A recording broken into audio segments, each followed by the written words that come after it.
ঈশ্বরদীতে জামায়াত নেতা আমির হামজার বিরুদ্ধে বিএনপির বিক্ষোভ মিছিল। পাবনার ঈশ্বরদী থেকে মোহাম্মদ রাকিব বিশ্বাসের ভিডিও প্রতিবেদন।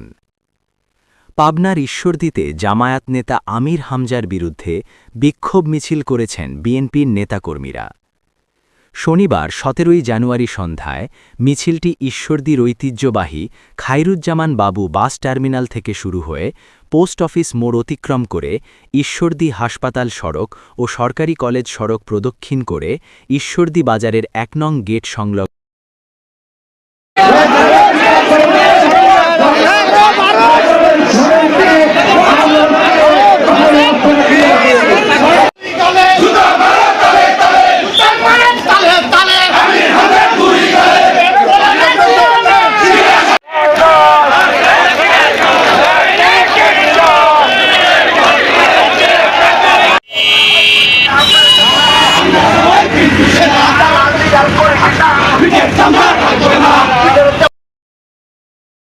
এ সময় বিক্ষোভকারীরা আমির হামজার বিরুদ্ধে বিভিন্ন স্লোগান দিয়ে বিক্ষুব্ধ নেতাকর্মীরা আমির হামজার কুশপুত্তলিকা দাহ করে সংক্ষিপ্ত সমাবেশে বক্তব্য দেন ঈশ্বরদী আটঘরিয়ার গণমানুষের নেতা, পাবনা ৪ আসনের স্বতন্ত্র প্রার্থী, পাবনা জেলা বিএনপির সাবেক যুগ্ম সাধারণ সম্পাদক জনাব জাকারিয়া পিন্টু।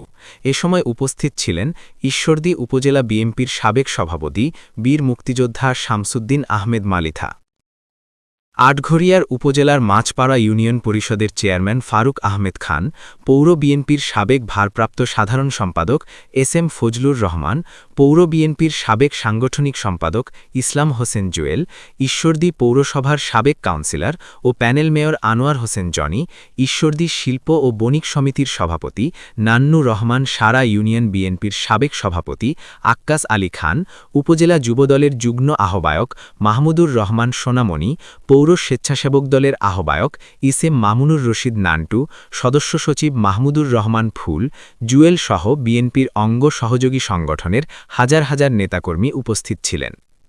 এর আগে কিছুদিন আগে সামাজিক যোগাযোগ মাধ্যমে একটি ভিডিও ভাইরাল হয়েছে, যেখানে আমির হামজা প্রয়াত আরাফাত রহমান কোকোকে নিয়ে একটি কুরুচিপূর্ণ তুলনা করেছেন, যা অনেকেই আপত্তিকর ও সম্মানহানিকর হিসেবে মনে করেছেন।